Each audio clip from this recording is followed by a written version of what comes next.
Ale mi chiama e mi dice: Ale, io ti devo dire una cosa, c'è una squadra ma non è definitivo, è in prestito. Ok. E lui sapeva che io volevo andare, comunque se dovevamo tagliare questo cordone dovevamo tagliarlo definitivamente. È il Paris Saint-Germain. Io prendo attacco, Attacchi. attacco, passano 1, 2, 3, 4, 5 e lo chiamo Ale e gli dico: Ale, mi ha chiamato adesso uno scemo, mi sta a dire qualcosa, eri tu? Sì, ero io, Ale. Ok. E faccio: davvero?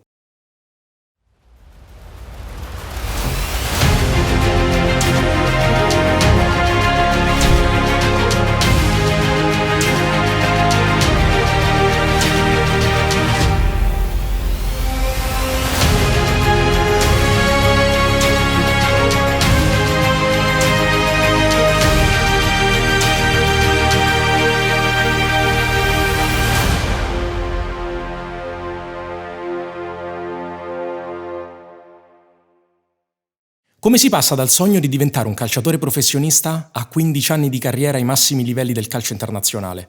Quanto conta il talento e quanto conta invece l'atteggiamento mentale in un ragazzo che vuole arrivare? Come si esce dalle sabbie mobili di 2 infortuni per arrivare poi a vincere uno scudetto e un europeo? Oggi risponderemo a tutte queste domande e a tante altre insieme ad Alessandro Florenzi. Ale, Ciao, benvenuto Leo. e Ciao, grazie di essere qui. Siamo nella sede di Roma di World Soccer Agency e quindi presento il padrone di casa, fondatore della WSA, Alessandro Lucci, benvenuto. Ciao Leo, Ale, grazie anche a te di essere qui. A voi. Io sono Leo Castelblanco, mental coach della World Soccer Agency e oggi sono qui tra queste due persone che si conoscono da quanto tempo, ragazzi, vi conoscete? 16, 17? 17 Più della metà della mia vita, Non questo poco, sicuro. 17 anni. Non poco. Ale, tu per caso ricordi qual è stato il vostro primo incontro?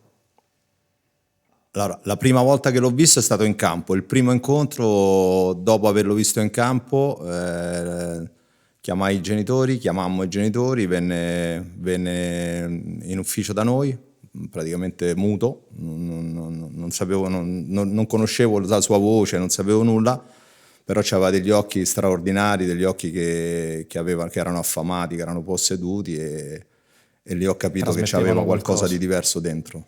Ricordi per caso quei momenti lì, di quando l'hai visto in campo? Assolutamente, era un derby, se non ricordo male erano gli allievi nazionali, lui aveva 16 anni, quindi entrò al secondo tempo perché non giocava mai, io non lo conoscevo.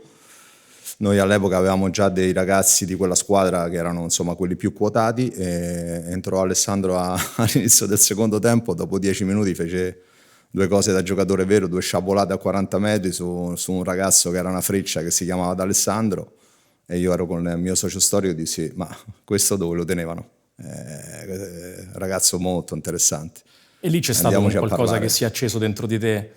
Sì, vedendolo. io ho pensato quando l'ho visto in campo e quando l'ho visto negli occhi, perché non ci parlavo, perché non parlava semplicemente, avevo capito che c'aveva qualcosa di diverso. Poi dopo il percorso l'ha portato a diventare un grande giocatore e lì strada facendo ne racconteremo, perché insomma non pensavo diventasse un grandissimo calciatore come è stato, pensavo potesse fare la Serie A, questo sicuramente. Ale Florenzi, tu ricordi quel primo momento in cui vi siete incontrati in agenzia? Ale lo descrive come un momento insomma in cui tu, approccio timido inizialmente. Molto timido, sicuramente, però ricordo una cosa ben nitida che è successa con Ale.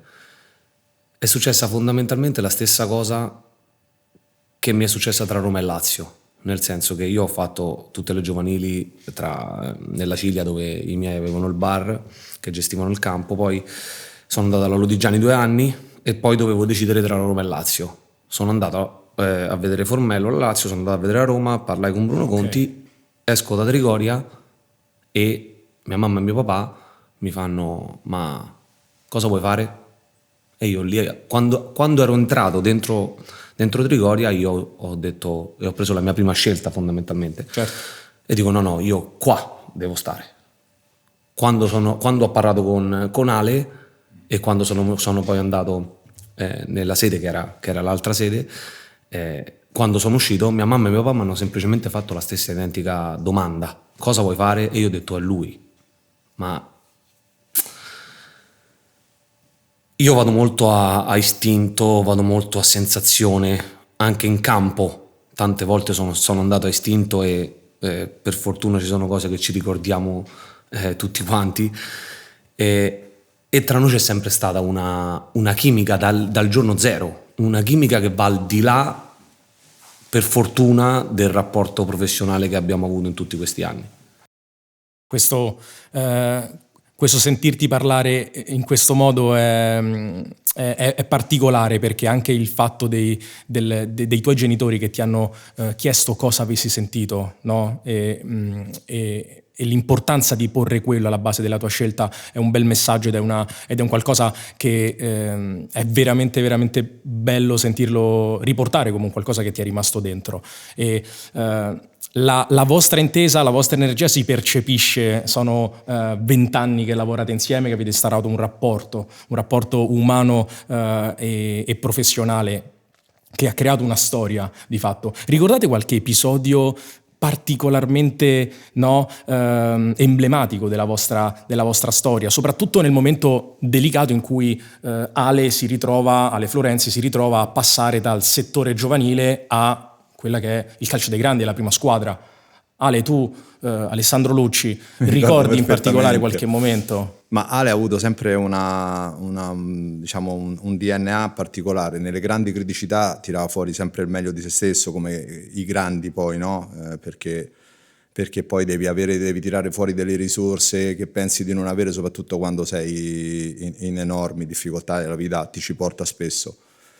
E anche nel percorso del settore giovanile con la Roma era sempre, come si dice a Roma, l'ultima ruota del carro, cioè andavano tutti avanti, lui era un 91 e tanti altri 91 comunque scalavano, arrivavano in prima squadra, si allenavano con la prima squadra, esordivano anche in 92 e lui era lì, ma noi eravamo tranquilli, eravamo sereni, perché come io gli ho sempre detto a lui e a tutti, no, non dobbiamo arrivare nel più breve tempo possibile, dobbiamo arrivare, ognuno di noi ha una maturazione, però ero tranquillo perché era il più affamato di tutti, il più posseduto di tutti, aveva con gli occhi quell'ossessione dentro che era una garanzia, e arriva un momento uno snodo di mercato dove la Roma decide che era arrivato il momento di andare a fare un'esperienza tra i professionisti.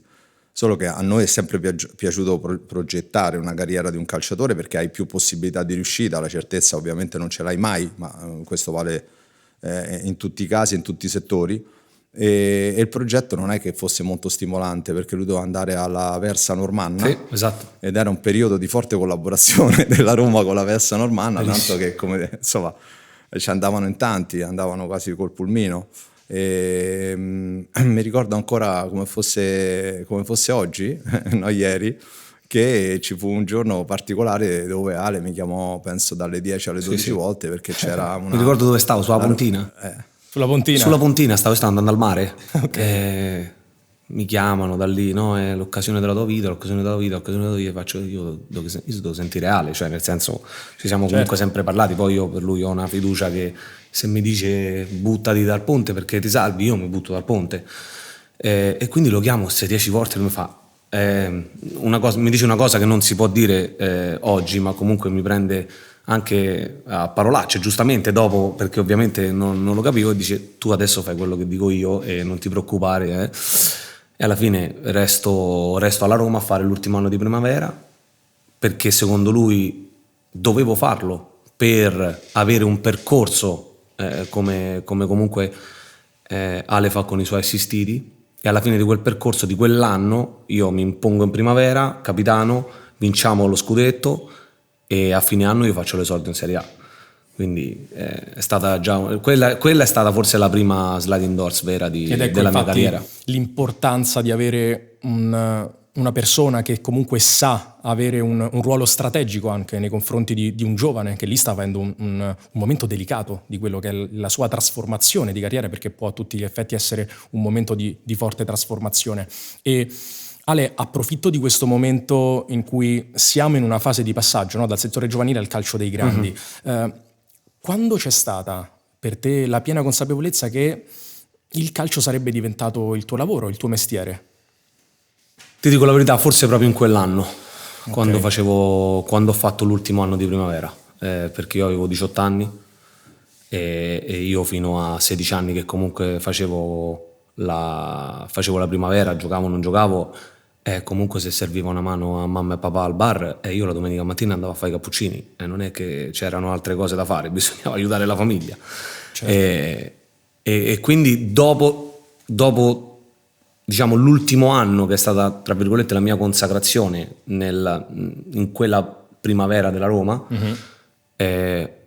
ho cominciato a capire che forse poteva essere, oltre che diciamo essere una mia passione, poteva diventare un mestiere, e sicuramente è questo. Quello è stato un momento in cui individui proprio questo, quella fase di passaggio. Sì. Ale, tu ricordi il momento in cui lui fa il passaggio al Crotone, quindi c'è questo passaggio in cui si rinuncia all'opzione Aversa Normanna e si va lì? No, allora, intanto ci tengo a dire insomma un paio di passaggi importanti.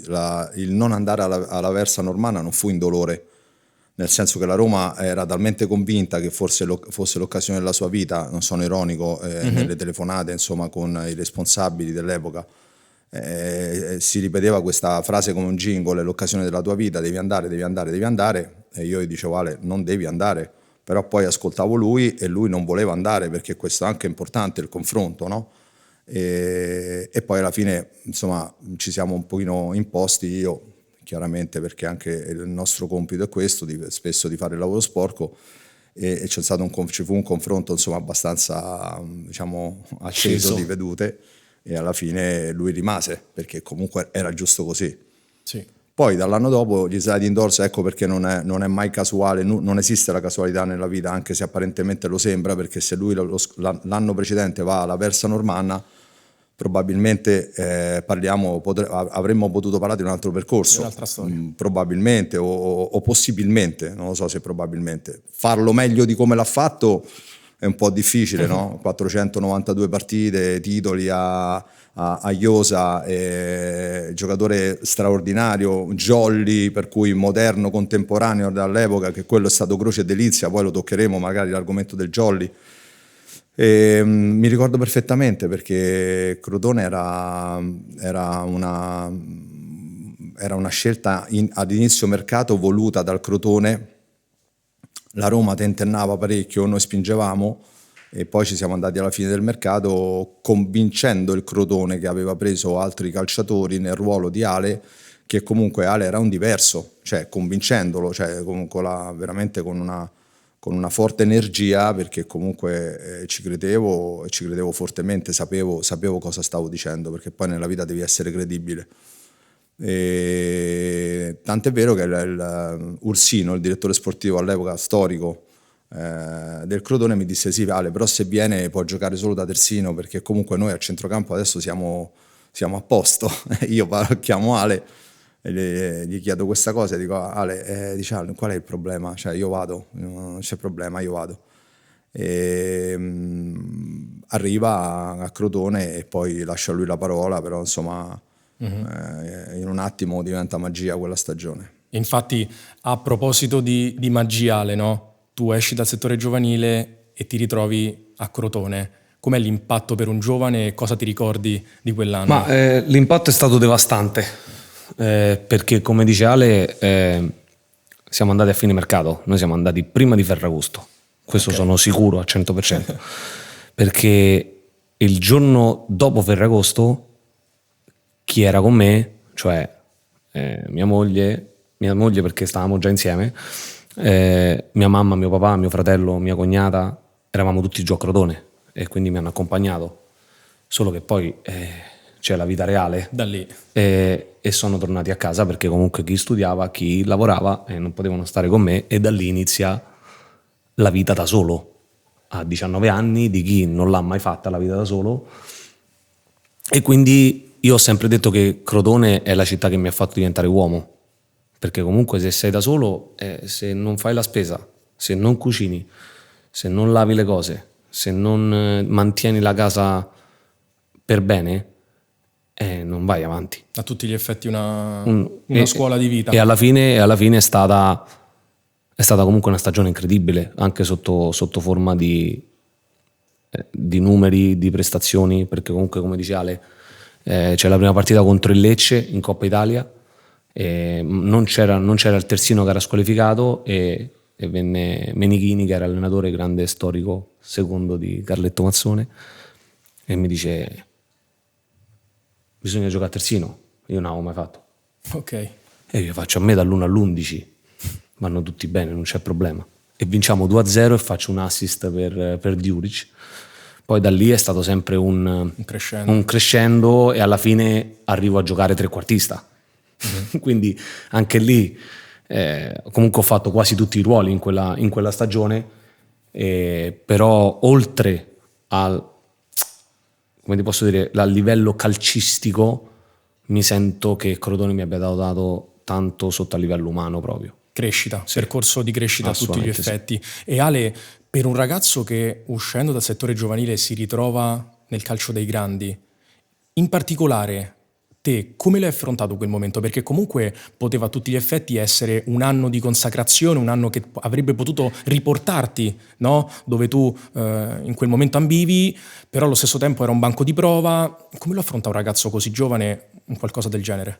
Allora, l'ho affrontato con spensieratezza, ti dico la sincera verità, però penso che in questo mi abbiano aiutato le prime prestazioni. Okay. Cioè l'approccio che io ho avuto là nelle prime partite mi ha aiutato poi a liberarmi di tutto e gioca, vai, divertiti, fai quello che ti pare, ok? Secondo me una cosa che in questo momento, soprattutto nel calcio moderno, è difficile, è avere questa fiducia nei giovani, ok? Perché poi magari io facevo le prime 2 partite e non la prendevo mai, stavamo parlando di un'altra cosa differente. Quindi è proprio avere, sai come si dice, devi battere quel colpo nel momento giusto, in modo giusto, capito? Cioè devi essere là preciso in quel momento, perché se una partita dopo, magari quella partita dopo tu non ce l'hai, sì, la possibilità, proprio la possibilità. Io una cosa che mi sono portato sempre nella mia carriera è che quando, sai, si parla tanto prima della partita, no, tra noi calciatori, la prima partita, ok, sono gli stessi 3 punti che te la danno l'ultima, Mm-hmm. Cioè se tu non vinci la prima partita e non ti danno i 3 punti, e l'ultima non serve a niente.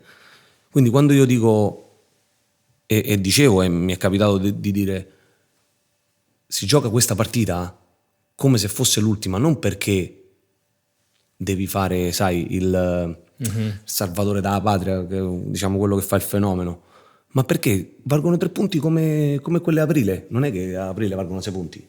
Non è che vale di più. Capito? Non è che vale di più. Entrare in testa di pensare partita dopo partita è semplicemente questo. È stare in focus partita dopo partita, momento dopo momento, perché poi oltre al momento della partita, c'è proprio il momento nella partita che può cambiare tutto. Più si alza il livello e più sono i dettagli a fare la differenza. Più è una rimessa laterale, più è sapere se l'ala destra è sinistro, o se gioca a piede invertito, o se invece gioca di piede destro, se l'attaccante è più uno che va in profondità o uno più che viene incontro. E lì sono i dettagli che piano piano ti portano comunque. E stai dando un messaggio molto importante, perché stai parlando dello stato di presenza, della capacità di un giocatore, giovane o non giovane che sia, di riuscire a stare lì. E adesso, il famosissimo qui e ora, hai parlato di questo, e penso che sia un grande messaggio che tutti i giovani, ma in realtà qualunque persona deve far proprio, perché è fondamentale in ogni singolo momento, in ogni singolo campo. Alessandro Florenzi parla di un aspetto mentale particolarmente delicato.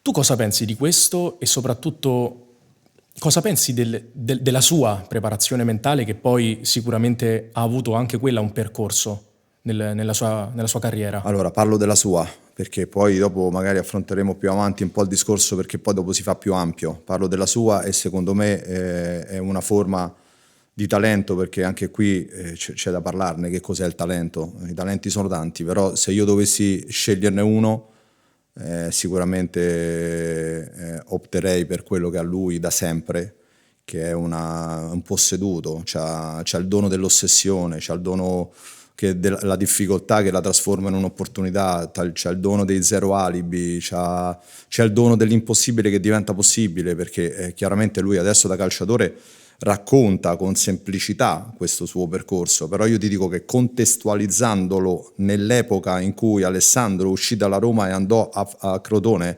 era praticamente impossibile che Florenzi dopo una stagione a Crotone tornasse alla Roma per rimanerci anche per 7-8 presenze nell'arco di una stagione, pure da 20 minuti.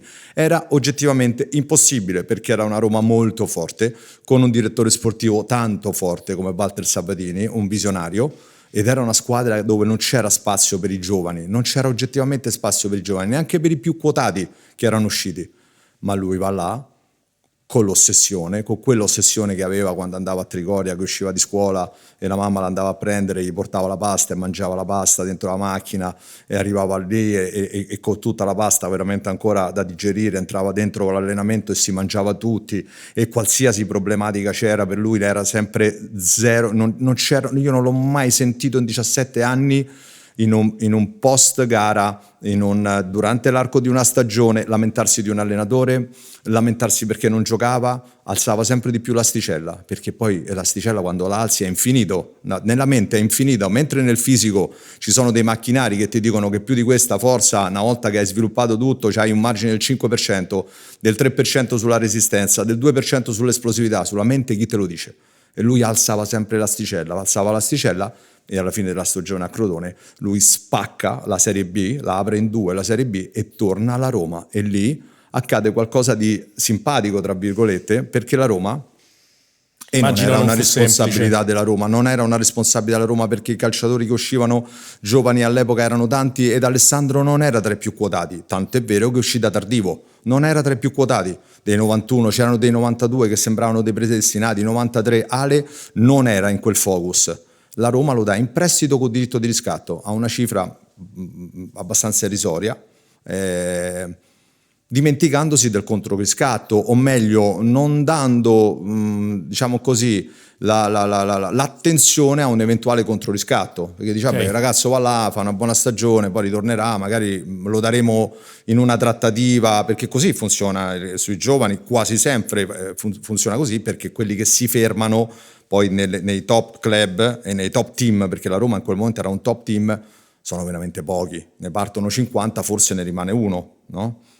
E lui ritorna da protagonista, cioè la Roma impazzisce per riaverlo, si crea una nuova trattativa con il Crotone, rapporto amichevole, noi nel mezzo, come ovviamente, e riusciamo a farlo ritornare, ma praticamente attraverso un acquisto da parte della Roma di un giovane che era uscito l'anno prima.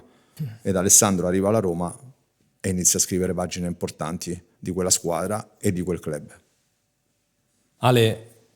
Alessandro Lucci è stato molto, molto preciso e soprattutto molto coinvolgente, e ti passo il pallone e ti chiedo, e quel momento lì, insomma, un ragazzo che è uscito un anno prima dalla Roma, va a Crotone, spacca la Serie B, con che testa, con che roba dentro torna a Roma? Io un po' è stato il mio, come ti posso dire, non è facile parlarne, perché ho anche avuto tante discussioni quando sono stato grande, cioè negli ultimi anni, con mio papà. Mm-hmm. Mio papà mi ha sempre tenuto, no coi piedi per terra, con i chiodi. Sotto. Con i chiodi. E io litigavo con mio papà, perché mio papà e non capivo tante cose, perché quando tu hai 16 anni, 17 anni, 18 anni e c'hai gli amici che ti aspettano al calcetto e tu puoi andare a divertirti con i tuoi amici, quando arrivi lì e tuo padre ti dice ma questo è il campo da Colombo, dove vai? Vado a giocare. Tu non ci vai a giocare e ti riporta a casa Tu da bambino dici, da ragazzo che vuole giocare, dici, ma io te odio. E quello pensavo io di mio papà. E dopo, quando hai 33-34 anni, dici, ma se fai quella partita e ti succede qualcosa, lo ha fatto per proteggerti, quindi lo ha fatto per mantenerti i piedi per terra. Mio papà una parola mi diceva, sempre. Io facevo 3 gol, io facevo 2 gol, io facevo un gol, io facevo una bella prestazione, o io non la prendevo mai, perché succede, succede pure questo. Somaro. Sempre. Sempre. Quando sei ragazzo e senti questa roba qui, tu dici, ma mio papà perché mi sta dicendo somaro? E non lo capisci se poi non te lo porti dentro, no? E lo capisci quando sei più grande. E ti dico che questa roba qui mi ha aiutato quando io poi sono tornato nella Roma. Perché io sono arrivato nella Roma in punta dei piedi, perché per me quello che avevo fatto a Crotone non era niente per combattere, stare lì e giocare con Totti e De Rossi. E infatti questo volevo dire, aggiungere questo piccolo dettaglio, che lui torna in una Roma dove si erano fermati, oltre che affermati, per farti capire quanto era difficile, se non ai limiti dell'impossibile, si erano fermati ed affermati un alieno, perché Francesco Totti è oggettivamente un alieno, e una bandiera della Roma, un calciatore di livello internazionale straordinario come Daniele De Rossi. Torna lui da Crotone e ci rimane in quella Roma. Cosa incredibile, come dicevamo prima. Ma sì, perché comunque, cioè non è che quello che dice Ale lo sta dicendo perché mi vuole bene. C'erano tanti giovani, ma anche adesso ci sono tanti giovani che vanno via in prestito in Serie B e che l'anno successivo fanno fatica ad imporsi nella prima squadra, no? A me dispiace dirlo perché io ci ho vissuto la mia vita, ce la vivo tuttora, io mi vedo le partite e le vivo con entusiasmo, ma noi siamo un numero. Purtroppo è questa la verità. Se tu sei consapevole di questo o diventi consapevole piano piano di questo e hai quella fame per dire sì, io sono un numero, ma io voglio essere il numero 1, o comunque voglio provare ad arrivare a essere il numero 1, poi non sono numero 1, sarò il numero 900, non so quanti, 930, 940 che hanno vestito la maglia della nazionale. Quanti bambini ci sono che, se tu gli dici io voglio giocare a pallone e voglio diventare capitano della Roma, voglio vincere uno scudetto e voglio giocare con la nazionale, in quanti ci riescono? Vincere un europeo con la nazionale. Vincere un europeo con la nazionale, in quanti ci riescono? A vestire la maglia della nazionale sono 900 erotti. E questo, scusami se lo dico, lo ha portato Gianluca Vialli, questa roba qua. Azzurro una volta, azzurro per sempre. Ma sono pochi 900 rispetto a quelli che iniziano a giocare a pallone. Quindi sì, sono un numero, ma a me questo mondo mi ha dato tantissimo. Mi ha dato forse tutto quello che ho. Ale, ascoltandoti parlare si rafforza dentro di me sempre di più un concetto, ossia quando dentro di noi coesistono 2 elementi, chiarezza di intenti e un perché forte, si accende dentro di noi quella motivazione, quel motore interno, no? Che poi non è nient'altro che un impulso inesauribile a fare tutto ciò di cui c'è bisogno per raggiungere il nostro obiettivo. Io quando parlo con te, quando ti ascolto, quando ascolto Alessandro che racconta tutti questi episodi, percepisco tanto di questo e si rafforza sempre di più dentro di me questa cosa, e penso che sia un messaggio meraviglioso da mandare a tutti i giovani, ovviamente anche a tutte le persone in generale. Ale, ritornando alla storia e al percorso, è chiaro che tra di voi ci sia una sintonia speciale, un rapporto meraviglioso e si respira nell'aria. E a questo punto però vi chiedo, c'è mai stato un momento di frizione, qualche momento critico tra di voi? Perché comunque... Rispondi tu o rispondo io? 20 anni di rapporto. Allora, intanto volevo raccontare anche un aneddoto poi prima di rispondere a questa domanda. il suo ritorno a Roma l'anno successivo rispetto alla straordinaria annata di Crotone, lui lo fa prendendosi subito uno spazio comunque importante, e giocava. Lui ha le caratteristiche di Alessandro, non puoi fare la carriera che hai fatto soltanto con l'ossessione, ovviamente, no? Io prima ho detto, se dovessi scegliere un talento, se mi dai una fiche per costruire qualcosa nella vita, mi prendo l'ossessione, poi le altre cose le mettiamo un po' a posto. Lui aveva una velocità mentale che ancora oggi ha, erano quegli occhi da ragazzo silenzioso che avevo visto la prima volta in ufficio, che non parlava, ma con gli occhi aveva visto anche quello che c'era dietro di lui, anche le maglie che c'erano dietro di lui, per cui questa velocità di pensiero in tempo reale, quest'essere frizzantino proprio, no? Dinamico ai limiti dell'essere proprio frizzantino, per cui seppur piccolo una presenza importante dentro al campo. Su questa caratteristica che comunque ha ricoperto un po', è il suo essere, per cui la sua carriera con la Roma all'inizio era andato in over, tanto è vero che durava 60 minuti, poi finiva 50-55 minuti, perché dava talmente tutto, era veramente come dire attaccato alla spina, che al 55esimo finiva la benzina, e anche lì e con il lavoro di Zeman non era facile prendere la benzina, scusate. No. Non è che te potevi gestire più di tanto, però e lì parlavamo e dicevo, guarda Ale, devi un attimo saper dosare un po', quantomeno arriviamo al 70esimo, al 75esimo, no? E ne parlavamo spesso, ti ricordi? Sì, assolutamente sì. E anche lì, da ragazzo troppo intelligente, troppo attento, troppo affamato, troppo posseduto, in poco tempo mise a posto anche la gestione dell'energia durante i 90 minuti e cominciò a prendersi tutta la partita. Tornando a noi, l'unico momento di tensione che c'è stata, però poi io l'ho capita, lo capisco, perché insomma al di là del sentimento che mi lega a lui, come a tanti altri che hanno fatto un percorso qua, insomma, che ci piace raccontare come una grande famiglia, e chi la vive poi lo sa, molto professionale, molto esigente, ma una grande famiglia. Io lo capii in quel momento, però fu un momento quando lui non era più in auge alla Roma, perché Roma in generale, Roma e Lazio, però adesso parliamo della Roma perché lui ha giocato alla Roma, ha dei tifosi che sono veramente esigenti con i romani ancora di più, perché si identificano in loro. Io questo lo capisco perché anch'io sono stato ragazzo, anch'io vivevo il sogno di diventare calciatore, se non avevo, seppur non avessi le qualità, per cui ti identificavi in certi calciatori. Se sono addirittura della tua città, dici io sono lui, no? Perché l'amore ti porta poi a diventare così. Per cui in una prima fase c'è un amore smisurato, però poi dopo chiaramente si diventa esigenti, ma io lo capisco perché è una forma estrema di amore, lo capisco, l'ho fatto anch'io da ragazzo.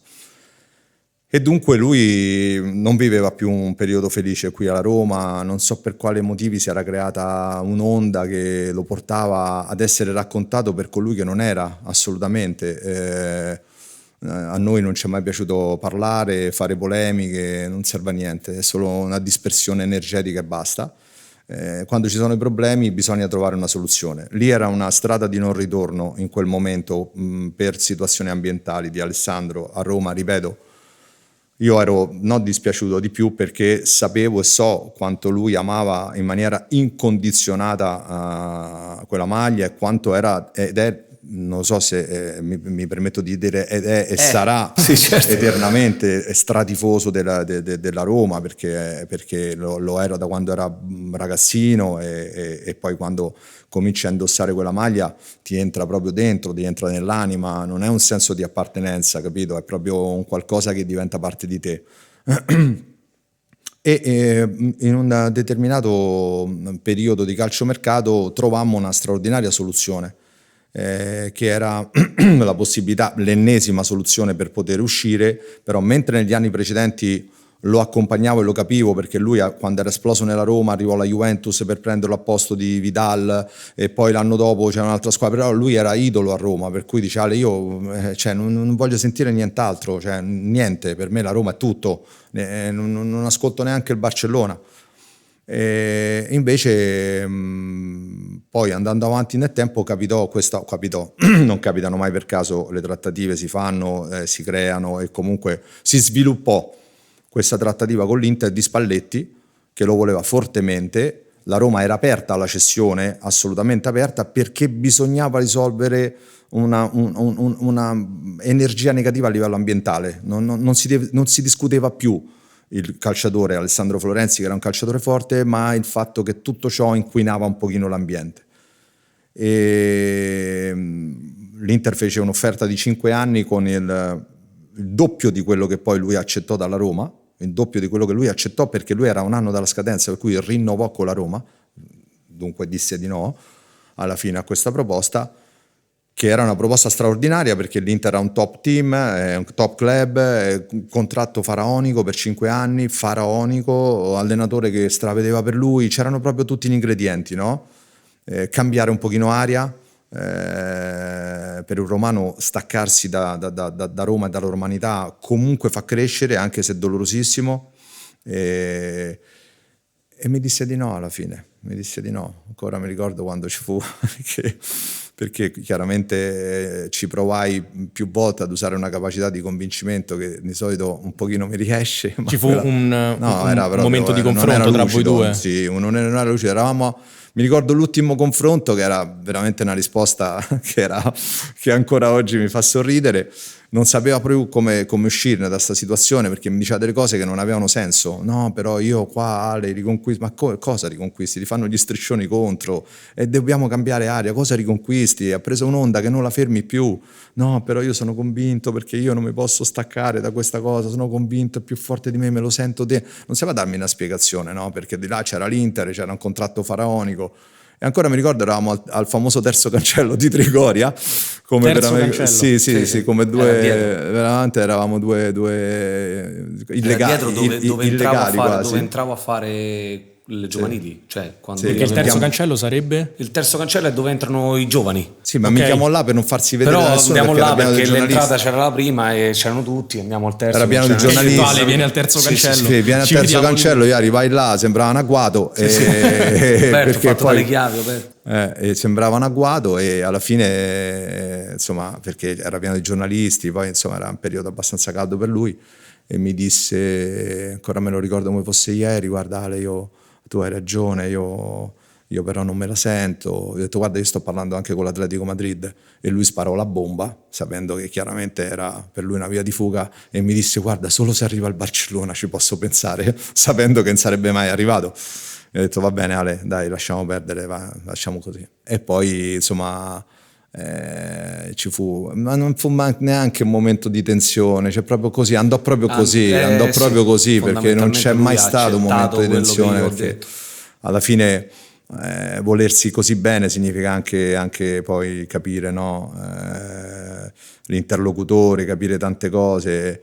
E quello che mi dispiace è che poi lui rinnovò con la Roma un contratto, ovviamente per il valore attuale di Alessandro pessimo, perché comunque non fu una negoziazione, praticamente firmò in bianco, però comunque il jingle continuava, che comunque lui era uno che insomma era attento alla parte economica, e questa cosa mi faceva sorridere ironicamente, perché insomma sapevamo quello che c'era dietro. E poi comunque alla fine uscì e prese un'altra strada che insomma lo ha portato poi ad avere dei successi straordinari e un curriculum incredibile. Ale, tu sei andato lì e con grande sicurezza gli hai detto tutto questo al terzo cancello in quel momento. Sicurezza zero. È stato confusionale, direi. Sicurezza zero, tanta confusione, tanto sentimento, però. Cioè, l'unica cosa che ad oggi ancora mi fa pensare a quei momenti è semplicemente il sentimento. È come, non so, quando sei attaccato ad una cosa, talmente ci stai dentro che anche se ti dicono no, guarda, qua stai qui e stai tutto il giorno nel giardino in un'altra parte, a me andava bene. Cioè, perché per me in quel momento era così. Cioè, non c'è, non lo so, non c'era un perché. O c'era, e per me c'era. Ma come dicevi prima, quando ci sono le sensazioni... Era quella che poi non è che dici hai fatto bene, hai fatto male, giusto o sbagliato, era quella. In quel momento, in un momento così delicato, la tua famiglia che ruolo ha avuto? In particolare magari papà? Hanno avuto quello che hanno sempre avuto in tutta la mia carriera. Fai tu quello che ti rende felice. Il problema, sai qual era? Che non lo rendeva felice. Era l'ossessione, anche lì negativo stavolta, dal distacco di questo cordone ombelicale con Roma, con quella maglia, con quello stadio, con quelle sensazioni, con quella gente, con il suo popolo, con il suo modo di rivedersi anche culturalmente, anche dialetticamente. Io lo capisco, perché poi io ero grande e non sono il protagonista, per cui da fuori è tutto più facile, ma tu chiaramente poi ti fai aiutare da determinate persone per la gestione della tua carriera, proprio perché non ci deve essere quel coinvolgimento emotivo, perché altrimenti che facciamo? Diventiamo familiari. Io non sono un familiare, io sono il suo agente, devo essere molto esigente con me stesso, devo essere molto lucido, molto ambizioso nell'aiutare lui nel periodo di carriera, quando è in up o in down, perché poi dopo la gente è importante anche quando il calciatore non fa bene, per trovare soluzioni, ma non potevo condividere quell'emozione là. La capivo, ma non la condividevo, e ovviamente... Ti fermo, è stata l'unica volta, e forse l'ultima, in cui passiamo il termine Ale con me ha fatto il padre, perché poi un anno e mezzo dopo, a gennaio che vado a Valencia, lui mi dice non ci sono altre soluzioni, tu vai, punto. E lì avevo capito che la mia fantastica, perché per me resta fantastica, storia con la Roma era finita, e che iniziava semplicemente un nuovo capitolo, un nuovo percorso che mi ha portato poi a fare una carriera di tutto rispetto. E tu, Ale, in quel momento, nel frattempo, avevi subito il tuo primo grande infortunio. Sì. Certo. Com'è stato lì affrontarlo e poi rialzarsi? Parliamo di sentimento, parliamo di amore verso quella che per me è la squadra che tifavo da bambino, è la squadra di cui sono diventato capitano, che tifo. Io mi faccio male a Sassuolo, ritorno, era ottobre, ritorno, e io a febbraio mi rifaccio male. Cioè io in quei 5 mesi, e adesso lo posso dire perché non c'è bisogno che lo tengo dentro, che faccio cose, la colpa è la mia, perché io volevo correre, io volevo saltare gli step, perché io volevo accelerare per rientrare prima, per giocare a Roma, e per far questo io mi rifaccio male. E la seconda è stata molto più tosta della prima, ok? Però ho sempre condiviso questa cosa che le cose arrivano per te e non arrivano contro di te. E se è arrivato un motivo c'è. Se è arrivato è perché devi averci questa batosta per farti capire che ogni cosa ha un suo tempo. Era un messaggio che dovevi capire. Certo, ogni cosa ha un suo tempo, ogni cosa ha un suo percorso. Non è stato facile, perché io sono sempre quello che tu mi chiedi come stai e io ti dico sempre alla grande, ma dentro di me c'è sta una marea proprio, che nel senso che non una marea di cose, ma proprio una marea, ma perché, e per fortuna sto cambiando questa mia abitudine. Io ho sempre pensato: se Leo sta bene, io sto bene. Se Ale sta bene, io sto bene. Se chiunque altro sta bene, se un mio compagno di scuola sta bene, io sto bene. Anche se io poi bene non ci stavo, dentro di me. Mm-hmm. Ok? Ma io passavo questo messaggio. Adesso come adesso, lavorandoci, psicologo, mental coach, chi più ne ha più ne metta, Ale, stiamo bene insieme, quantomeno. Che io sto bene, mi sento bene, possiamo stare bene, penso quanto stiamo bene dopo, che è più, è tutto energia positiva, più energia sei positiva. stato il primo mental coach di te stesso? No, in lui è caso, stato il mio primo mental coach 20 anni fa, che non esisteva. Infatti Ale parlava dell'importanza di essere accanto ai propri giocatori anche e soprattutto in momenti complicati. Ale, in quel momento come stavi accanto a lui? Sai quando scopri di avere una predisposizione, perché talento è da presuntuosi, una predisposizione casualmente, nel senso che sono sempre stata una persona a cui piaceva ascoltare e consigliare, poi consigliare ovviamente ognuno ha una modalità, ha una forma espressiva, ha un'energia, no? Perché io parto sempre dal presupposto che è fondamentale avere le conoscenze che per esempio tu hai, e che io non ho mai avuto, perché non ho mai fatto questo come professione e non mi interessa farla, perché poi le mie conoscenze sono dettate dalla vita, da quello che mi ha insegnato la vita, da quello che io ho percepito dalla vita, che poi può essere giusto o sbagliato, però è questo, ma soprattutto da come comunichi, perché ci sono delle persone che sono incredibilmente preparate, vanno a tutti i corsi, preparano cose, sono straordinari, però poi non ti arrivano. Capito? Al terzo minuto del racconto già stai a guardare da qualche altra parte, vuol dire che qualcosa non entra. Ecco, io 20 anni fa, 25 anni fa, poi con Ale 17, 18 anni fa, quando parlavo di queste cose e dicevo ai ragazzi, ma voi state allenando la forza, l'esplosività, la resistenza, ma la testa? Ma scusa, ma io sto bene? Io sto bene, la risposta era sempre questa, Sì, perché parlavi, però voglio dire, ma perché, sembravi Ale, depresso, no? Ancora adesso io sto bene. Tante persone evitano che se io ti dico vai dallo psicologo mi rispondono ma perché sono malato? Sì, no, non è perché sei malato, è perché ti aiuta.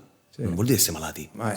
Io poi me ne e lui lo faceva 17 anni fa. Ma no, io me ne accorgevo, sai perché? Perché parlavo con i ragazzi durante la settimana, ci sentivamo spesso, calciatori giovani di grandissima prospettiva, calciatori già fortemente affermati, e tu sentivi che minuto dopo minuto prendevi metri dentro, capito? Che l'attenzione era alta, e allora potevi provare a trasmettere dell'energia.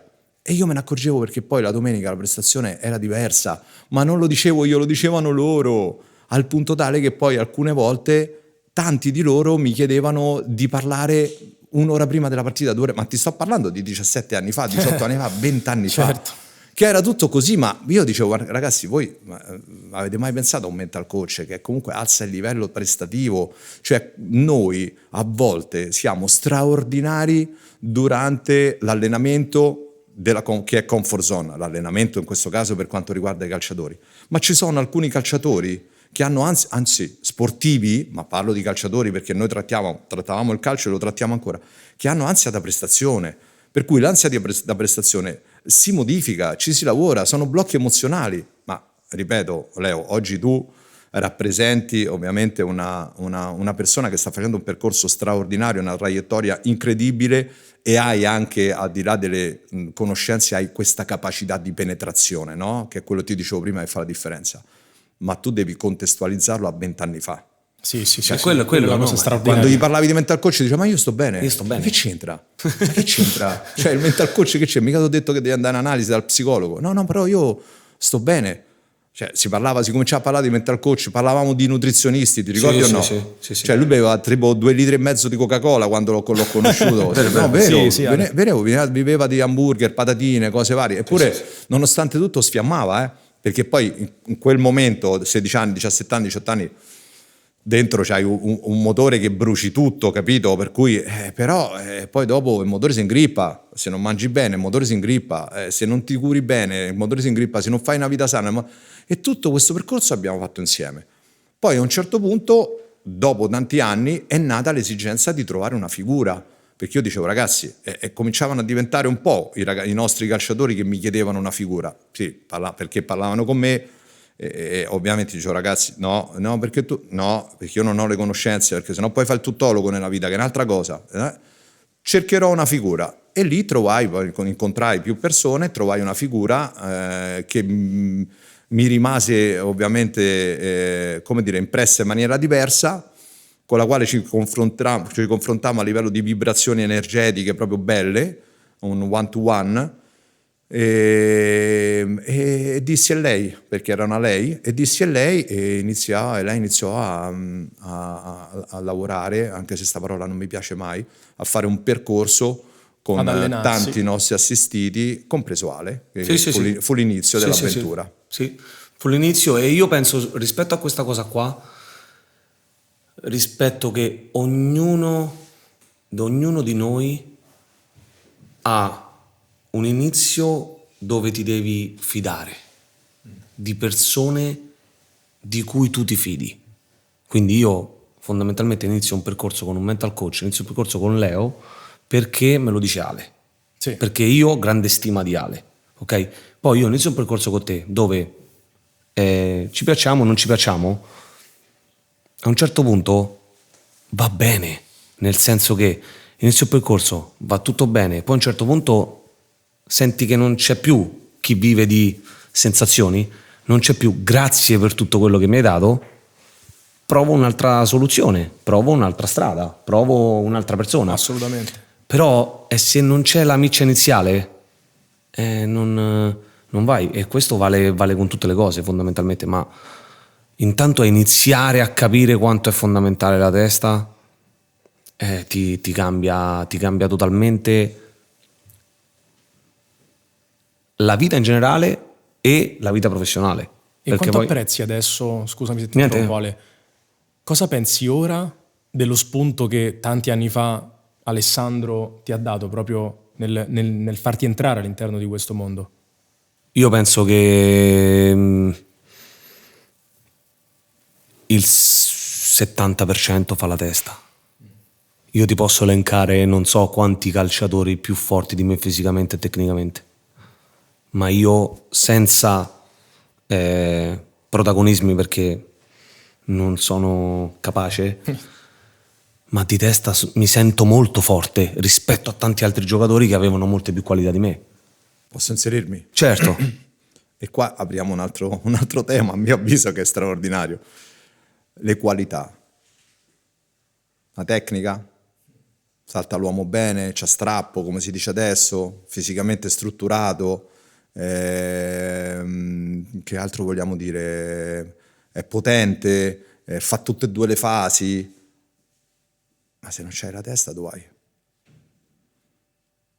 Allora, non faccio i cognomi, ma alcuni sono diventati personaggi iconici di calciatori che nel corso dell'ultimo ventennio non avevano una grande qualità tecnica, anzi direi proprio minimamente sufficiente, che strutturalmente erano non proprio dotati, anche di altezza, di tutto, ma che ti mangiavano, che erano posseduti, che avevano l'ossessione e hanno alzato tutti i trofei più importanti da protagonisti. Poi ci sono giocatori straordinari che però non ce l'hanno fatta. Tecnicamente straordinario. Sai quando spesso capita, no? Tu dici, ma se io analizzo sto calciatore, no? Pezzo per pezzo, c'ha tutto, no? Perché è intelligente, vede il calcio, se è in esterno c'ha lo strappo, salta l'uomo, calcia da Dio. Perché poi...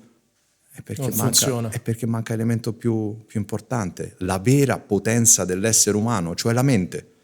Il corpo, per me, è uno strumento in mano alla mente.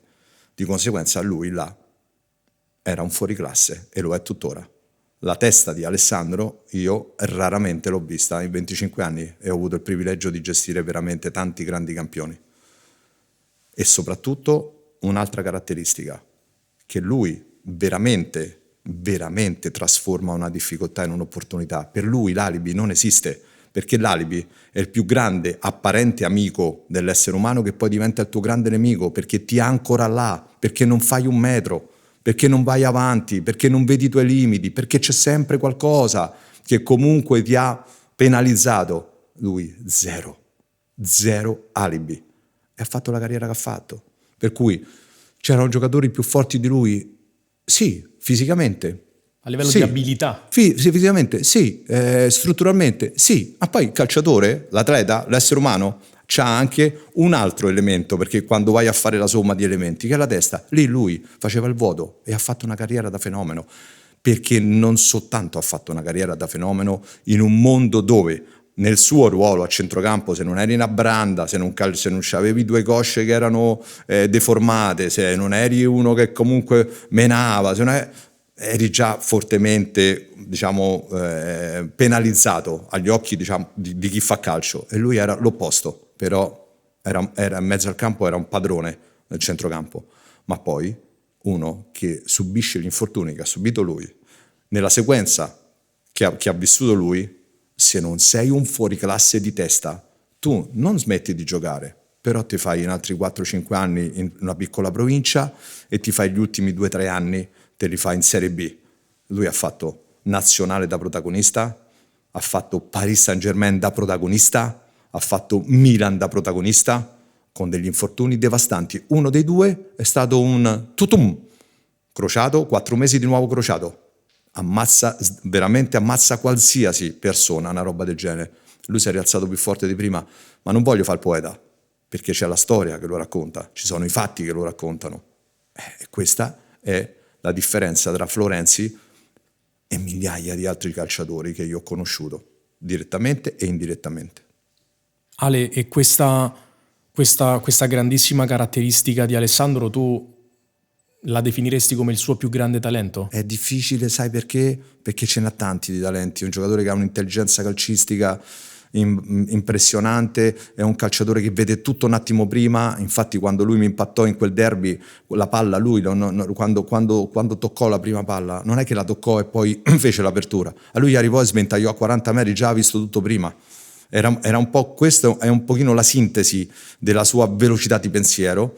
È un calciatore che ha una frizzantinità, io la chiamo così, ma è un dinamismo impressionante, perché è importante, e poi calcia da Dio, c'ha un piede importante, Ale ha un piede importante, per cui sì, la più grande qualità è la testa, però non basta la testa per fare la carriera che ha fatto lui e uscire dalle difficoltà dalle quali è uscito lui, capito? Perché poi dopo alla fine devi un pochino modificare anche il tuo calcio, il tuo modo di giocare. Quando c'hai infortuni così forti, così gravi, e sono stati abbastanza, tu devi modificare un pochino il tuo calcio. Lo fece Ronaldo Fenomeno, che è stato veramente un alieno.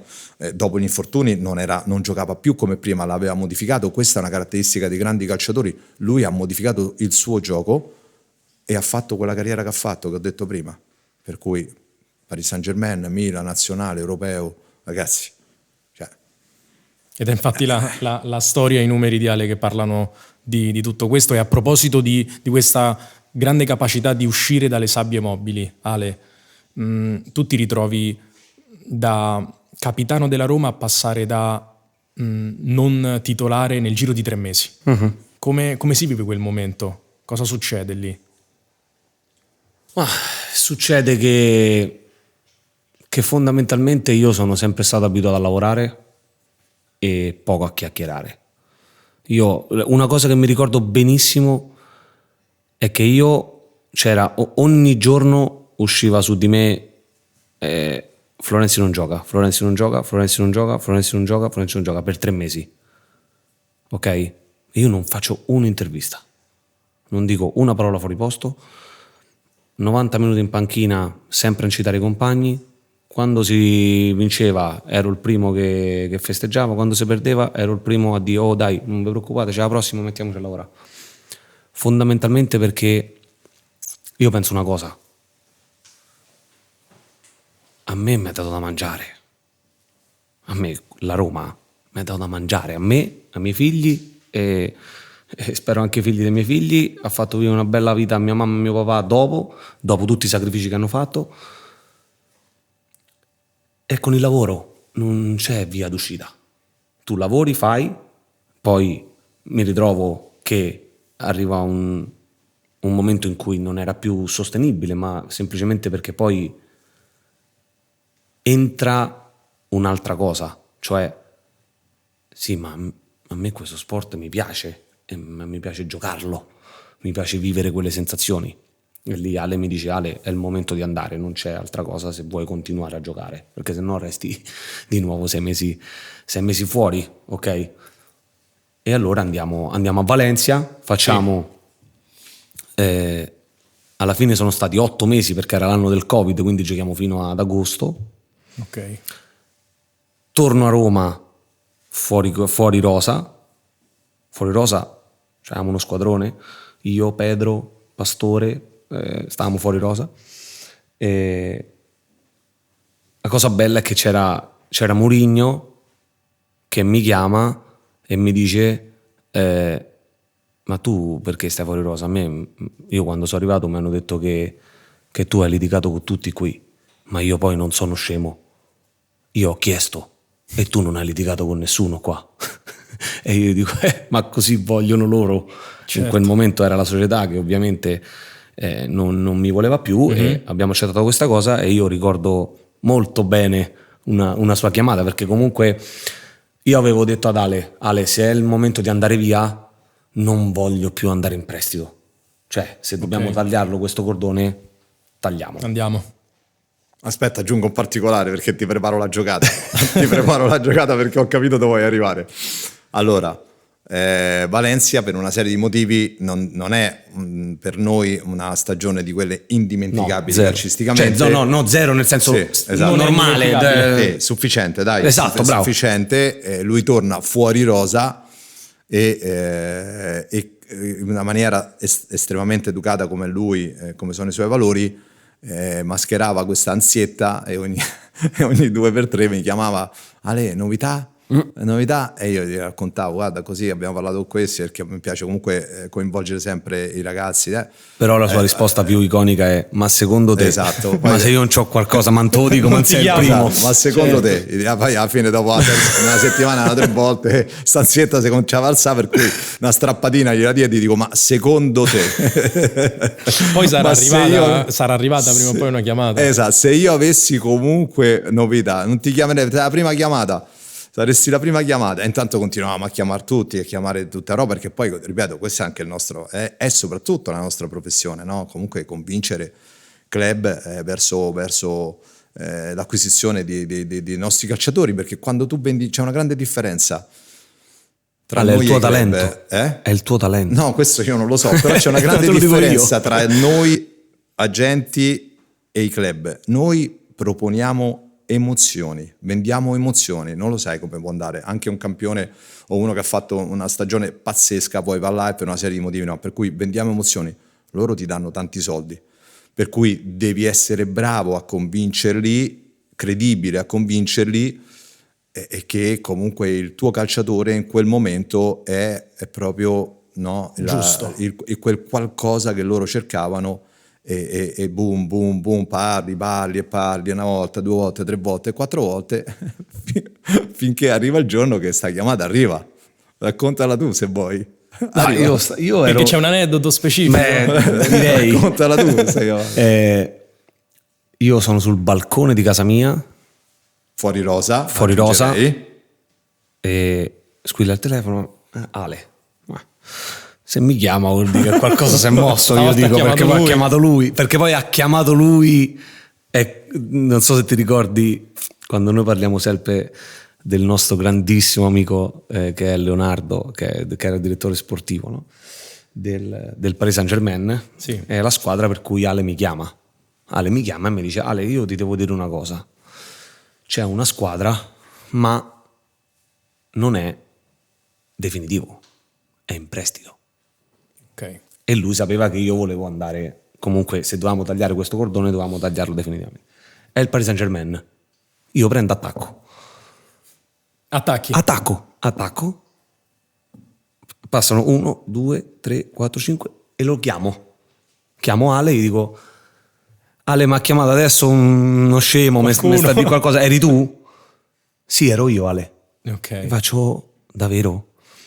E fa: sì, guarda, mi ha chiamato Leo, che era Leonardo, e mi ha detto che si può fare sta trattativa e può andare al Paris Saint-Germain. io dico, Tu "Ale, lì fuori dal balcone di io casa. fuori dal balcone ho detto o me butto Io mi ricordo ancora dove stavo quando mi chiamò Leonardo, perché avevamo parlato tanto nelle ultime 2 settimane, poverino l'avevo veramente sfondato, e poi mi faceva 2000 domande perché insomma giustamente, ma come sta l'infortunio, ma come mai è fuori dalla Roma, sai, mi hanno parlato, ma sai, mi hanno detto, ma insomma tutte queste cose. E ero in un hotel a Milano, era nel pomeriggio, così, sì, era nel pomeriggio, e avevamo da poco fatto Correa all'Inter dalla Lazio, ed ero lì con i dirigenti dell'Inter, insomma, sai, eravamo un po', no? Quando stai aspettando le visite mediche, il calcio.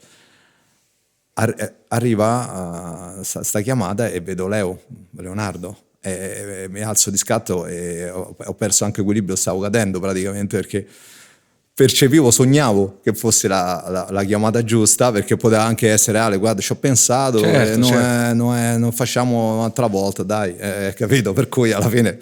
E invece Leo mi dice guarda Ale, dai, allora facciamo questa scommessa insieme. Io ho detto vabbè, certo, mentre mamano le gambe, volevo dire, ma io ti amo, gli volevo dire, no? Dico vabbè, certo, come no? Io sono convinto che sarà veramente qualcosa di incredibile, perché c'è troppo entusiasmo, perché è veramente un calciatore che ci può stare alla grande a Paris Saint-Germain, lo pensavo davvero però, perché sennò sei vuoto, se non credi quando provi a convincere, se non credi a quello che dici, poi Non sei passa. vuoto. E poi accadde che veramente Ale Che l'impossibile. diventò possibile. Lui fece una stagione incredibile, anche se poi non fu comprato Posso per dire, l'età. posso dire il perché? Certo. Perché se no passa anche che, sai, sì, sei andato al prestito al Paris Saint-Germain, però non ti hanno ripreso. Leo mi ha chiamato a me, Sì, sì. cioè il direttore sportivo ha chiamato per dirmi guarda Ale che non ti compriamo. Certo. Ma non era una questione di soldi. Lui mi ha detto Ale, io non ti sto comprando perché sto comprando Hakimi a 70 milioni di È euro. vero. Se dovevo prendere qualsiasi altro giocatore, io avrei preso te. E in Francia c'era la regola dei 4 giovani che devono essere francesi. Il giovane francese era il terzino destro, Esatto. che poi non ha mai giocato perché ovviamente c'era Hakimi che faceva tutte le partite, però hanno speso comunque 70 milioni più bonus per un terzino destro, che Poi terzino è, destro chiaramente, che possiamo poi parlare. E mi ricordo un altro dettaglio, adesso che stiamo raccontando un po', ci sto entrando dentro a livello di emozioni, perché poi ti ci ributti dentro, no? Con Leo c'era un precedente con Leo e Paolo Maldini e con Ricky Massara, che era il Milan. Che era, ti ricordi? sì, Che come noi no, eravamo andati- io stavo al bagno stavolta, Esatto. però. Ok, tu sempre. Stavo al bagno. Ma ti- Il giorno dopo avevamo dato dovevamo una andare parola a noi. Valencia. Il Esatto, giorno dopo esatto, dovevamo andare a esatto, Valencia. esatto. Ok? Esatto. E mi chiamano dal Milan. Ciao, Ricky Massara, io l'avevo conosciuto Roma. alla Roma perché era il secondo di Walter Sì, Sabatini, il delfino di Walter. più sì. forte di tutti, vabbè. Ma non è che domani viene al Milan? In che senso? C'erano lui, Boban, Maldini. Parlo con Paolo Maldini la prima volta, che è stato sempre Ah, insomma, sì, c'era Svone. Di sì, impatto. c'era Svone, è vero, è vero, è vero. E faccio, ma in che senso? Sì, no, invece di prendere l'aereo per Valencia, prendi l'aereo per Milano e vieni qua. E noi avevamo fatto tutto col Valencia. Io chiamo, con loro al telefono gli faccio, guardate, io sono uomo di parola. Io ho dato la mia parola al Valencia e non me la sento di dirgli no e fare volta gabbana e fare così. Se dovrà essere, sarà. Io faccio Valencia, faccio Paris Saint-Germain, il Paris Saint-Germain non mi riscatta e mi richiama Righi. Sarà, è stato. E è stato, e poi si è aperta un'altra parentesi di vita incredibile per me, perché è stato il mio più bel secondo tempo, il Milan, per quello che mi ha dato, per quello che mi ha lasciato, per gli affetti che ho lasciato là, per l'affetto che ho per il Milan, che è un affetto diverso da quello che posso avere per la Roma, ma pur sempre un affetto. E io sicuramente devo ringraziare Ricky in quei momenti, che ha creduto in me e che probabilmente ha fatto quello che l'ha fatto con Ricky penso che l'abbia fatto con Paolo Maldini. Poi ovviamente quando io entro dentro, cioè dopo ho questo altro mio talento che difficilmente mi si vuole male quando si entra in contatto, e quindi si è creata un vortice in quell'anno che poi alla fine è culminato con lo scudetto, che poi è andato con 2 secondi posti, una semifinale di Champions League che il Milan era tanto che non la faceva, e che è finito l'anno scorso. Era l'unica squadra per cui io potevo dire di sì a fine anno, quando ho deciso di smettere di giocare a pallone, che abbiamo parlato quale, che dopo il terzo crociato, dopo aver fatto un tendine e altri 2 crociati, Ale comunque aveva portato delle squadre per me, e questo comunque c'è da dirlo, il suo talento. E io ho detto: Ale, se il Milan mi rinnova, lo facciamo. Se passa il tempo e il Milan non vuole, io non lo so cosa mi succede dopo, e dopo poi ho deciso di smettere. Però io li ringrazio, anche se poi c'è tutta una storia dietro, dove ci stanno altre storie dietro, ma io non sputo sul piatto dove ho mangiato, anzi li ringrazio, le mie ginocchia li ringraziano in questo momento, perché non so come potevo stare adesso, e quindi niente, oltre questo bellissimo aneddoto c'è sicuramente questo grande affetto che dopo mi ha portato al Milan. Perché tu nel 2021 vinci l'Europeo, nel 2022 vinci lo scudetto con il Milan. Cosa hanno rappresentato quei momenti per te, e se possono essere definiti come un coronamento di carriera per te? Sicuramente sì, un coronamento di carriera che comunque ha portato a vincere il campionato italiano e il campionato e l'Europeo con l'Italia. Però io porto sempre avanti un mio credo: non si vince mai da soli. Non si vince mai da soli. Con l'Italia non eravamo i più forti, col Milan non eravamo i più forti, però c'era un gruppo da una parte e dall'altra che era molto simile, tutti a remare verso la stessa direzione. Qualsiasi cosa c'è fuori resta fuori, dritti verso la nostra strada, tutti, dal magazziniere al barista, insieme, all'allenatore, al presidente, al direttore sportivo. Tutto quello che viene da fuori si lascia fuori e noi diamo tutti là. E alla fine è stato dove io ho vinto. Ci sarà un caso? Assolutamente. Ale, tu cosa pensi di questo che ha appena detto lui, del fatto che non si vince da soli, si vince in gruppo?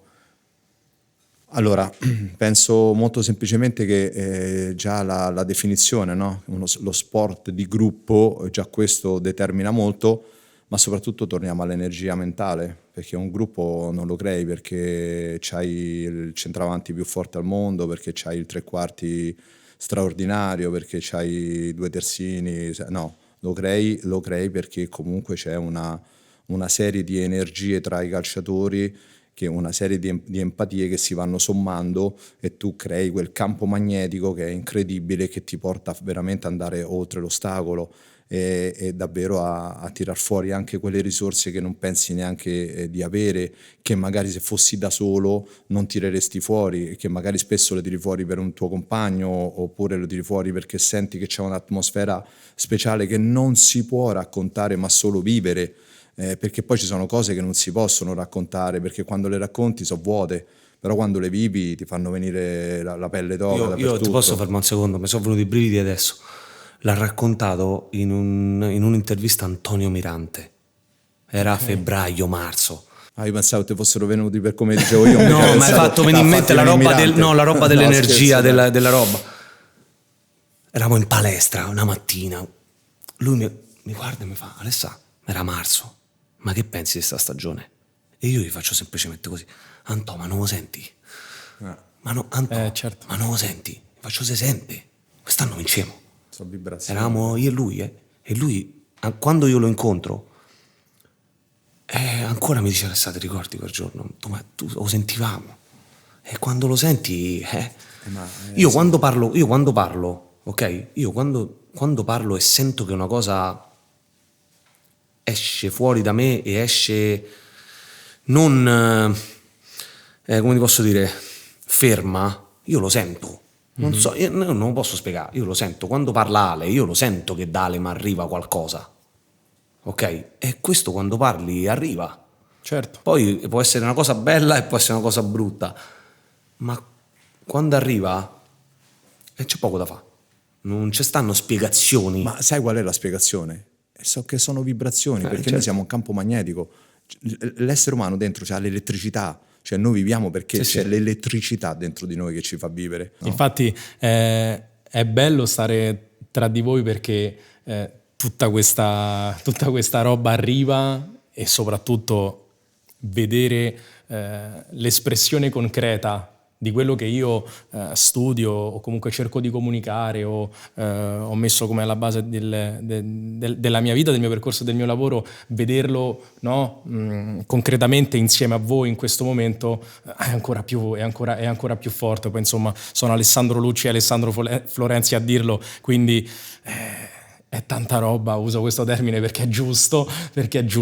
E Ale, vado con una domanda a te.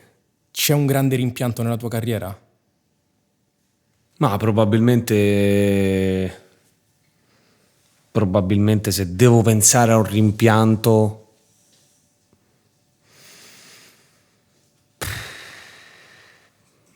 uno è sicuramente l'aver corso troppo dopo il primo infortunio, però cioè lì io andavo. Lì sentivi e andavi? Se calcistico, sì, avrei tanto voluto vincere con la Roma. Questo sì, avrei tanto voluto vincere con la Roma. Adesso i brividi ce li ho io, però. Avrei tanto, i cioè brividi ce per li ho vedere io, quello che perché si c'ho gli occhi prova. lucidi, vedi? Quando io ti parlo dell'amore viscerale, ti vengono gli occhi lucidi, vedi? Quella roba là non smuovi mai. L'addio al calcio è arrivato con una sorpresa a dei bambini in un campo di calcio simile a quello dove tu hai iniziato. Perché hai scelto di dare l'addio in questo modo? Perché sta tutto lì dentro per quello che mi riguarda. Io ce l'ho ancora, ce l'ha il mio amico che ci siamo incontrati, io stavo, il giorno che io premo quel dito sul telefono per dare l'addio, io sono fuori al campo della Cidia a guardare dove io giocavo, che era dietro ad un container dove c'era un rettangolo, io mettevo per terra i giacconi e c'era la rete che faceva con i 2 pali, faceva la porta. E perché forse sembra retorica, ma forse è questo che manca in questo momento. Io fin quando non c'era il fischio di mamma per tornare a casa che era finito il lavoro, io stavo lì dietro a giocare a pallone, a tirare la palla sul muro. Forse a tirare la palla sul muro tante volte mi hanno dato poi un controllo orientato che di cui si parla adesso. Mi hanno dato lo stop, mi hanno dato il passaggio, mi hanno dato il tirare di collo, il tirare di sinistro, il tirare di destro, interno, esterno. E quando stavi lì poi c'era solo fantasia e giocare. I bambini devono giocare, non devono fare esprimersi, lasciare andare. E per questo io ho voluto dare questo messaggio e lì sta tutto per me. Cioè io quando incontro un bambino, quando vedo un bambino che gioca a calcio, io lo vedo adesso a scuola con le mie bimbe, c'è un campetto, finita la scuola, io vedo 4-5 bambini, io chiamo Penelope Sveva e gli dico andiamo, e mi metto a giocare con i bambini e io mi diverto più di loro. Ci stanno fuori le persone e mi dicono ma che stai a fare? Io mi sto divertendo. Una piccola parentesi, io sto giocando la Kings League che non c'entra poco con c'entra poco adesso, tutto, ma io sto andando lì, io mi diverto. Chiaro. Mi diverto, vinco, perdo, pareggio, sì, ma fino a un certo punto, perché poi, aspetta, io non è che vado lì e dico mi diverto, poi perdo rosico, ok, Però Io vai a vado ricercare lì, la sensazione vado lì, pura. vado a ricercare quella sensazione di dietro i container quando giocavo con i miei amici. È quello. Quello io vado a cercare, perché adesso è quello, è emozionarmi mentre gioco e cercare di far divertire quelli che stanno fuori a guardarmi. È lì, è emozionarmi io, emozionare fuori, perché poi quando stai dentro al campo e giochi con la Roma, e giochi col Milan, e giochi col Paris Saint-Germain, e giochi col Valencia, e giochi con l'Italia, e le pressioni sono alte, È che a un certo punto dici, ma io qua non mi sto più a divertire, io qui devo andare e fare il meglio, devo andare. E poi dentro, se nel dentro riesci anche a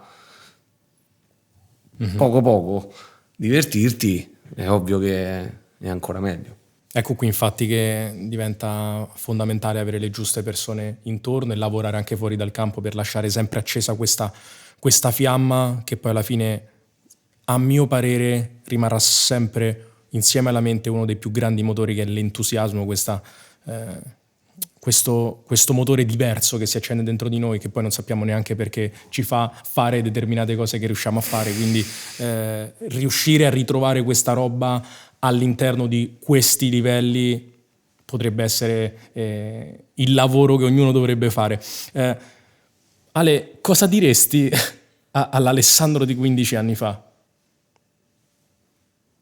È complicato, è È una come domanda. domanda e probabilmente io ne ho dette talmente tante di cose, di consigli, però io credo che abbia fatto tutti i passi giusti, perché anche quelli che sono stati oggettivamente sbagliati sono stati fatti per amore, per cui quando fai i passi per amore non sbagli mai. Pensa invece se non avesse vissuto anche la resa e fosse andato via all'Inter, no? Il famoso sliding doors, come avrebbe vissuto comunque a livello di rimpianti, perché nella sua mente dice però se io fossi rimasto alla Roma avrei potuto riconquistare tutti, capito? Per cui anche le scelte che ha fatto con amore sono state scelte secondo me giuste. Quello che gli direi è non fare jolly, definisciti in un ruolo, che questa cosa veramente mi ha fatto venire l'ulcera, poi non mi hanno operato perché sono stati bravi i medici, perché io sono convinto che lui ha fatto una carriera straordinaria, per cui è follia quello che sto per dire, ma ne sono convinto che lui sarebbe stata una mezzala straordinaria, inserimenti, visione, capacità balistiche, sarebbe stata una mezzala da 8-9 gol a campionato. Non è un caso che la Juventus di Antonio Conte, se non erro, anzi ne sono convinto, vendendo Vidal, che Vidal era, ragazzi, era una roba veramente illegale quel periodo, puntò forte su Ale. Perché? Perché era una mezzala, perché era quella roba là. Poi la sua capacità sia aerobica, tecnica, mentale, di adattarsi in più ruoli, lo ha portato poi a diventare un terzino incredibile, perché poi lì Sabatini spinse molto sul fatto che lui era un terzino forte. Io dicevo guarda sì, ma secondo me diventa come mezzala, può fare una carriera ancora più importante, perché comunque ha tanto inserimento, tanti gol, ed è confermato dall'ultimo anno in primavera con la Roma, che fece un campionato da mezzala con 8 gol, poi però andò a Crotone da terzino, ne fece 10, per cui diciamo era confermato fino a un certo punto, ma questa è stata comunque la sua grande forza. Adesso, a parte tutto, è stata la sua grande forza di poter essere un grande calciatore in più ruoli. Il centrocampo l'ha visto poco in carriera, per cui insomma quello è l'unico rammarico, che non sono riuscito a convincerlo ad andare via dalla Roma per andare all'Inter e a fargli fare la mezzala, perché poi dopo a lui piaceva fare il terzino, ha ragione, perché comunque ci ha fatto una carriera incredibile. Incredibile. Ale, e tu all'Alessandro Florenzi di 15 anni fa cosa gli diresti? Madonna, che gli direi? È una domanda che fa riflettere, capisco.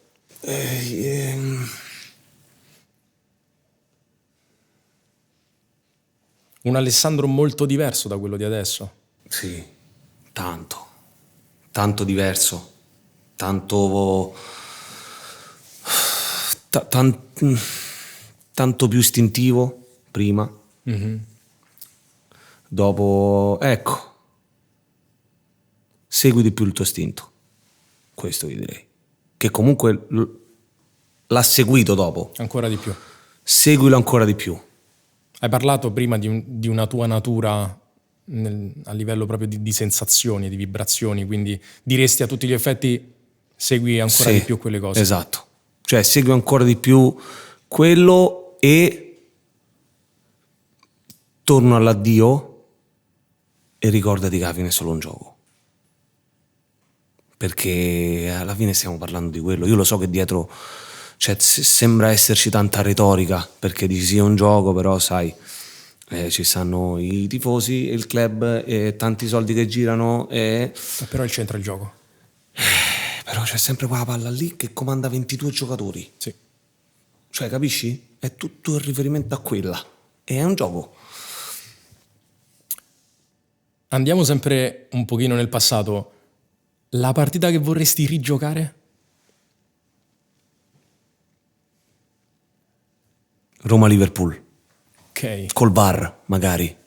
Rigiocarla con il VAR, certo. Sarebbe rigiocarla con Forse il VAR. cambia qualcosa. Forse potrebbe cambiare qualcosa, perché è fallo di mano rosso e andiamo sul 3-2 e ci mancano 2 gol e ci abbiamo 80.000 dietro che ci spingevano come assatanati. Forse quella.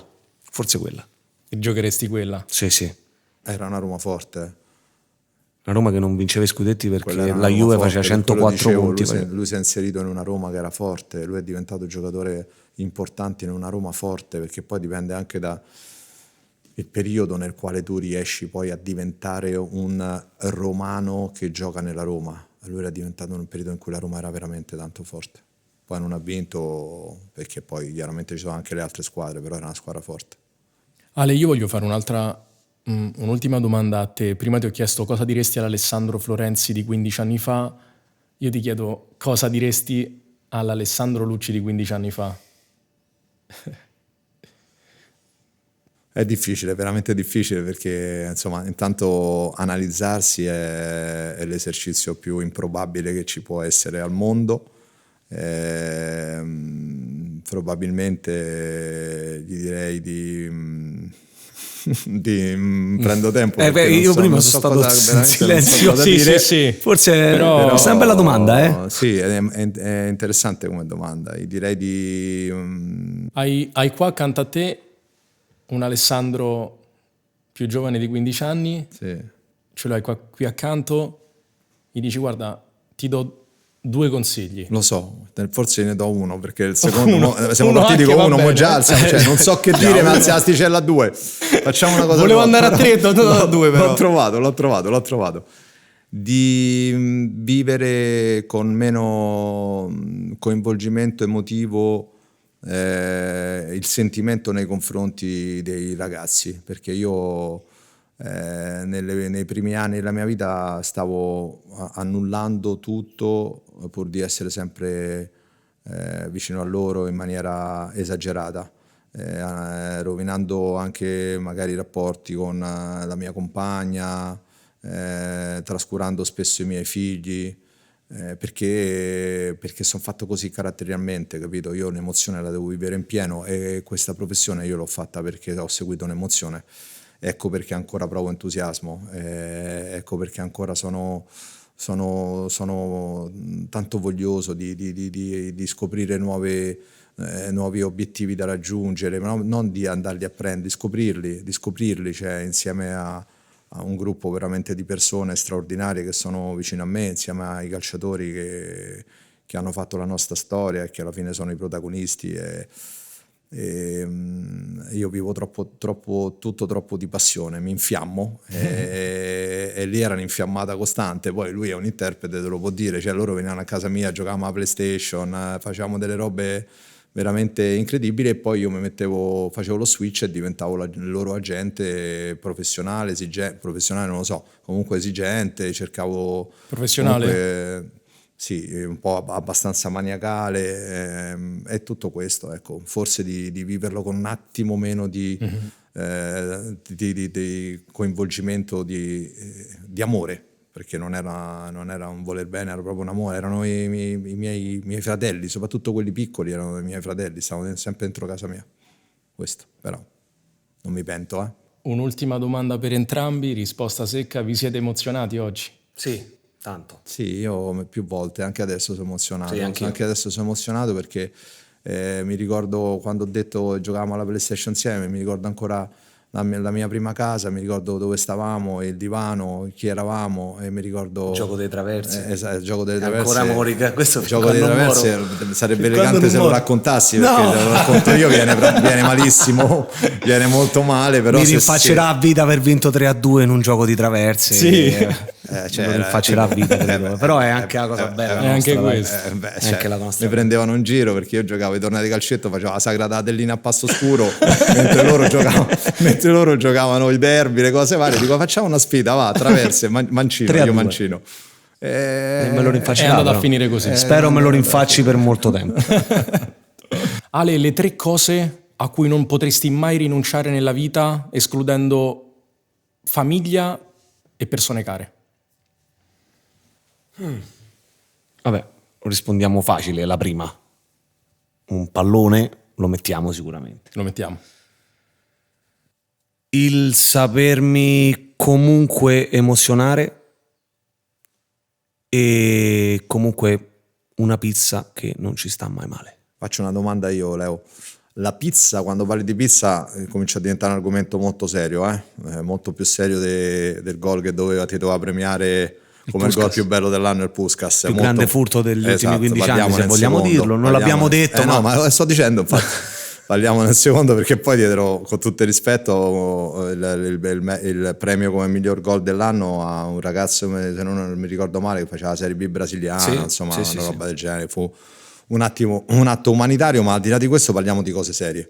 Cioè, la pizza, quando parli di pizza, intanto scrocchia, la scrocchiarella bianca o la classica margherita? No, scrocchiarella. Scrocchiarella. Sì. E non l'accompagni a secco così la scrocchia? No, c'è anche la scrocchiarella, quella rossa con la tipo marinara, con l'origano sopra, che è molto buona. Per cui diciamo più verso il fornaio. Sì, esatto. Ok, mi piace molto molto di più la pizza a taglio che la pizza rotonda. Ok, no, era solo per capire, perché qui parliamo... Calcolando anche che adesso è quasi ora di...